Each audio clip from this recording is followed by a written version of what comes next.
अस्सलाम वालेकुम guys, welcome to bike पीके के। सो गाइस, आज की जो हमारी वीडियो है वो है कंपैरिजन के ऊपर। और आज हम जिन दो बाइक से कंपैरिजन करने जा रहे हैं उनमें एक है यामाहा YB125Z और दूसरा है होंडा CG125। तो आज हम Honda CG125 versus Yamaha YB125Z करने जा रहे हैं और आज के कंपैरिजन के अंदर हम इनकी प्राइस के बारे में बात करेंगे। उसके अलावा इनके डिज़ाइनिंग, इनका कंफर्ट, तो जितने भी सवालात होंगे आपके उन सब के इंशाल्लाह मैं जवाब दे दूंगा आज।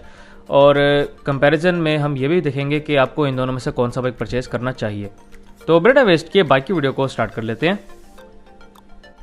सो गाइस, सबसे पहले हम बात करेंगे डिज़ाइन के बारे में। तो डिज़ाइन में सबसे पहले YBZ की बात कर लेते हैं। YBZ का आप डिज़ाइन देख सकते हैं कि YBZ को एक पूरी की पूरी क्लासिक लुक दी गई है। YBZ के अंदर आपको स्ट्रेट सीट मिल रही है, स्ट्रेट इसका टैंक मिल रहा है। उसके अलावा इसके अंदर आपको राउंड शेप हेडलाइट मिल रही है। इसके बाद आपको जो टायर्स मिल रहे हैं उनका साइज़ भी बड़ा है। इस बाइक के अंदर फ्रंट टायर साइज़ बड़ा है। इसकी बाइक के अंदर आपको जो बैक टायर साइज़ है वो भी बड़ा मिल रहा है बनिस्बत होंडा CG125 के।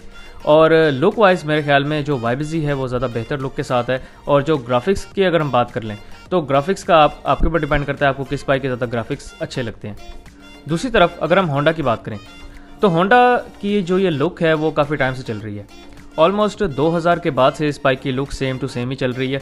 2000 से पहले इसकी थोड़ी सी लुक चेंज थी और उसके बाद अब इन्होंने थोड़ी सी लुक और चेंज कर दी है। फिर इसमें यूरो 2 टेक्नोलॉजी इसके अंदर लॉन्च की थी और लुक को बस हल्का फुल्का चेंज किया था।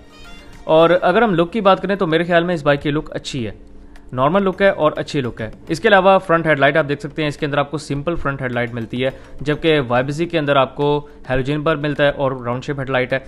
और होंडा 125 के अंदर सिंपल हेडलाइट है। उसके अलावा टायर्स जो हैं वो भी छोटे हैं। होंडा CG125 के जो आपको टायर मिल रहे हैं वो छोटे मिल रहे हैं बनिस्बत YBZ के। इसके बाद नेक्स्ट बात करते हैं फीचर्स की। तो फीचर्स में सबसे पहले हम मीटर की बात करते हैं। तो YBZ का मीटर देख सकते हैं कि YBZ के मीटर के अंदर आपको RPM, speedometer, fuel gauge, gear indicator, जितने फीचर्स होने चाहिए एक मोटरसाइकिल के अंदर वो तमाम इसके मीटर के अंदर अवेलेबल हैं। जहाँ तक एक्यूरेसी की बात है तो जो फ्यूल गेज है वो इतना एक्यूरेट नहीं है, लेकिन बाकी जो इसके फीचर्स हैं वो एक्यूरेट है। इसके अलावा अगर असेंबलीज की बात कर लें तो राइट साइड के ऊपर बाइक के अंदर हेडलाइट ऑन ऑफ और सेल्फ स्टार्ट अवेलेबल है। लेफ्ट साइड के ऊपर बाइक के अंदर headlight high low, indicators left right और हॉर्न अवेलेबल है। इस बाइक के अंदर डिपर और किल स्विच अभी भी मिसिंग है।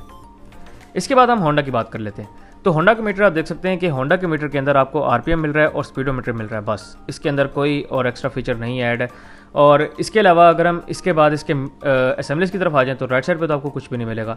लेफ्ट साइड के ऊपर headlight high low, headlight on off, indicators left right, horn, सब कुछ अवेलेबल है लेफ्ट साइड के ऊपर। और इसकी असेंबलीज आप देख सकते हैं कि CD70 वाली इस बाइक के अंदर आपको असेंबलीज मिल रही हैं। तो फीचर्स वाइज जो YBZ है वो ज़्यादा नंबर ले जाता है। इसके बाद अगर हम टैंक की बात करें तो YBZ का जो टैंक है ये 13 लीटर्स का टैंक है। 13 लीटर की इसकी टैंकी है और इसके अंदर जो आपको पेट्रोल एवरेज मिल जाती है वो है कंपनी क्लेम्ड 45 किलोमीटर पर लीटर। लोगों को इसमें 35 तक भी मिली है और मैक्सिमम 50 तक भी मिल चुकी है इसके अंदर एवरेज। अब उसमें फ़र्क बेसिकली यही आ जाता है कि अगर आप बाइक को मेंटेन रखेंगे तो आपको अच्छी एवरेज मिलेगी, नहीं रखेंगे तो आपको बुरी एवरेज मिलेगी, सिंपल। इसके अलावा अगर हम सीट की बात कर लें तो YBZ की आप सीट देख सकते हैं कि स्ट्रेट सीट है। उसके अलावा ये बाइक, इस बाइक की जो सीट है वो कंफर्टेबल और सॉफ्ट सीट बनाई गई है और one of the best seats है इन 125C कैटेगरी बाइक्स। इसके बाद अगर हम होंडा CG125 की बात कर ले तो होंडा CG125 का जो टैंक है वो 9.2 लीटर्स का आपको इसका टैंक मिल रहा है। और उसके अलावा इसकी अगर हम पेट्रोल एवरेज की बात कर लें तो कंपनी क्लेम्ड इस बाइक की पेट्रोल एवरेज है 38 किलोमीटर पर लीटर और लोगों को इस बाइक के अंदर मिनिमम 30 तक भी एवरेज मिली है और मैक्सिमम इसके अंदर 42 तक भी एवरेज मिल चुकी है। 45 वाले तो बहुत कम है, 40 तक, फिर 40 से 42 तक एवरेज फिर भी मिल चुकी है लोगों को। अब इसमें भी वही बात है कि अगर आप बाइक को मेंटेन रखेंगे, स्लो स्पीड रखेंगे तो बाइक अच्छी एवरेज देगा, नहीं रखेंगे तो बाइक का आपको अच्छी एवरेज नहीं देगा।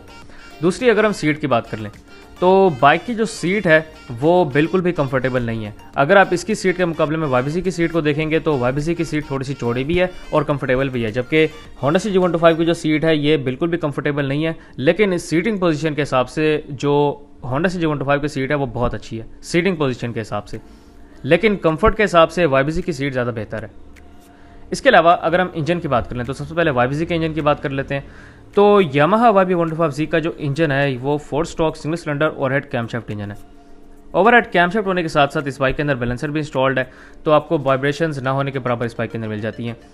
उसके अलावा अगर हम इस बाइक के बोर एंड स्ट्रोक की बात करें तो 54 mm इस बाइक का बोर है, 54 mm ही इस बाइक का स्ट्रोक आपको मिल रहा है। इस बाइक की कंप्रेशन रेशो 10.0:1 है। इस बाइक की जो डिस्प्लेसमेंट है वो 124 क्यूबिक सेंटीमीटर है। उसके अलावा इस बाइक के अंदर जो आपको फ्यूल सिस्टम मिल रहा है वो बटरफ्लाई कार्बोरेटर बेस्ड इस बाइक के अंदर फ्यूल सिस्टम है। अगर इस बाइक की ट्रांसमिशन की बात कर लें तो इस बाइक के अंदर आपको 5 गियर ट्रांसमिशन मिल जाएगा और तमाम गियर्स बाकी आगे की तरफ लगते हैं। इस बाइक के अंदर आपको फॉरवर्ड शिफ्टिंग मिल जाएगी। और इसके अलावा अगर हम स्पीड एंड पिकअप की बात कर लें तो स्पीड वाइज भी बाइक अच्छा है, पिकअप वाइज भी बहुत अच्छा है। स्पीड इस बाइक की 120 तक है, 120 तक ये बाइक चला जाता है। इसके अलावा दूसरी तरफ अगर हम होंडा CG125 की बात करें तो होंडा CG125 का जो इंजन है वो भी 4 stroke single cylinder but overhead valve engine है। ओवरहेड वाल्व टेक्नोलॉजी होने की वजह से बाइक वाइब्रेशन ज़्यादा प्रोड्यूस करता है, लेकिन आपको दूसरी तरफ पावर इसके अंदर ज़्यादा मिलती है। उसके अलावा इस बाइक के अंदर अगर हम स्टार्टिंग सिस्टम की बात करें तो इस बाइक के अंदर सिर्फ और सिर्फ किक स्टार्ट अवेलेबल है। होंडा CG125 सिंपल के अंदर आपको सिर्फ किक स्टार्ट मिलेगा, जबकि आपको YBZ के अंदर सेल्फ स्टार्ट भी मिलेगा। इसके अलावा आपको जो इस बाइक के अंदर फ्यूल सिस्टम मिलेगा वो सिंपल कार्बोरेटर बेस्ड है, जबकि जो YBZ के अंदर फ्यूल सिस्टम है वो बटरफ्लाई कार्बोरेटर बेस्ड है। अगर इस बाइक के बोर एंड स्ट्रोक की बात की जाए तो इस बाइक का जो बोर है वो है 56.5 mm और बाइक का जो स्ट्रोक है वो है 49.5 mm। अगर इस बाइक के ट्रांसमिशन की बात कर लें तो इस बाइक के अंदर आपको 4 गियर ट्रांसमिशन मिल जाएगी और फॉरवर्ड शिफ्टिंग है इस बाइक के अंदर, तमाम गियर्स बाइक के आगे की तरफ लगेंगे। और उसके अलावा अगर हम स्पीड एंड पिकअप की बात कर लें तो स्पीड वाइज और पिकअप वाइज आपको YBZ से तेज़ मिल जाएगा ये बाइक। इस बाइक की जो पिकअप है वो YBZ से ज़्यादा है, लेकिन अगर हम स्पीड की बात करें तो शॉर्ट ट्रैक में तो होंडा CG125 आगे निकल जाता है, लेकिन लॉन्ग ट्रैक के ऊपर थोड़ी सी देर से पकड़ता है होंडा CG125 को YBZ, लेकिन पकड़ लेता है। इसके बाद अगर हम कंफर्ट लेवल की बात करें तो YBZ के अंदर आपको जो कंफर्ट लेवल मिल रहा है वो 10 आउट ऑफ 10 मिल रहा है।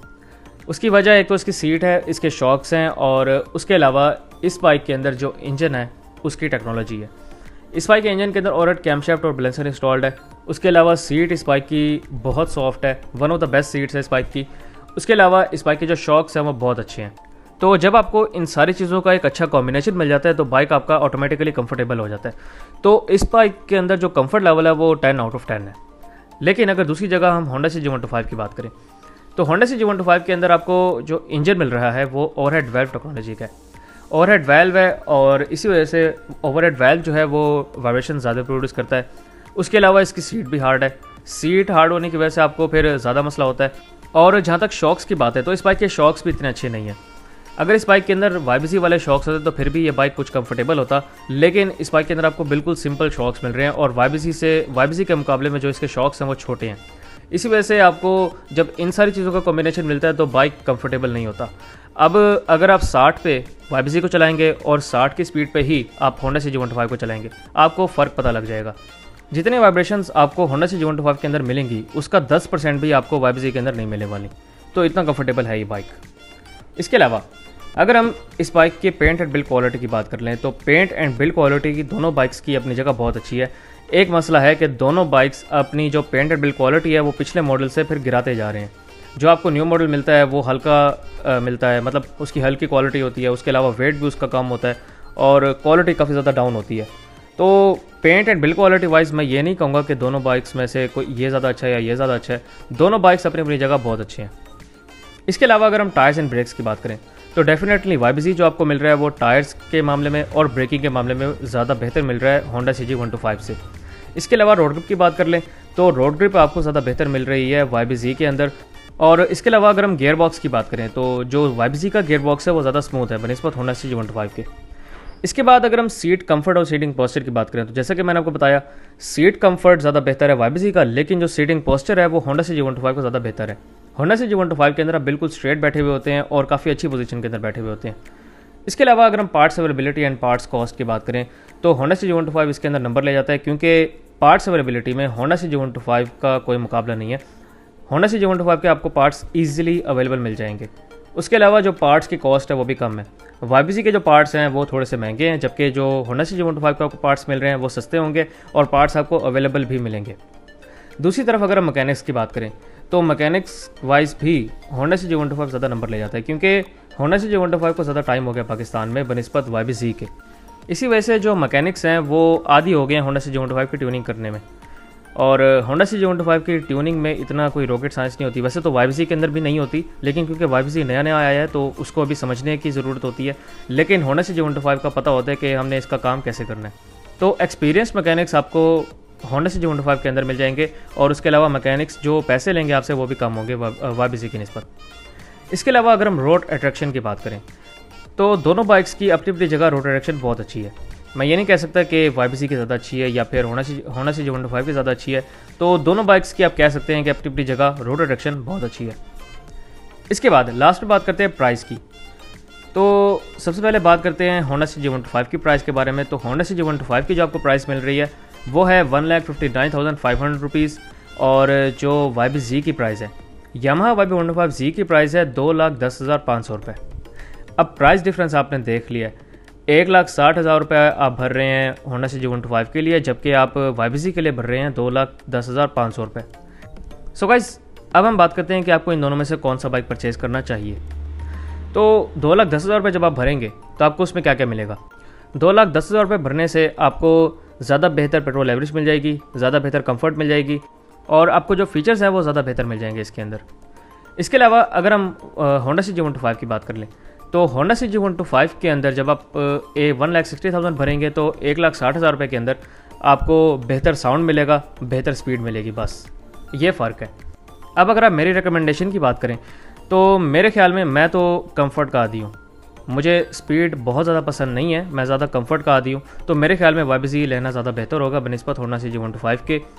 और अगर आपका बजट नहीं बनता तो होंडा सिटी 125 को लेना भी कोई बुरी बात नहीं है। सो गाइस, ये थी मेरी आज की वीडियो। उम्मीद है आपको वीडियो पसंद आई होगी। अगर आपको वीडियो पसंद आई हो तो मेरे वीडियो को लाइक करें, इस वीडियो को शेयर करें और मेरे चैनल को बाइक बनो को लाजमी सब्सक्राइब करें। Thank you very much. अल्लाह हाफिज़।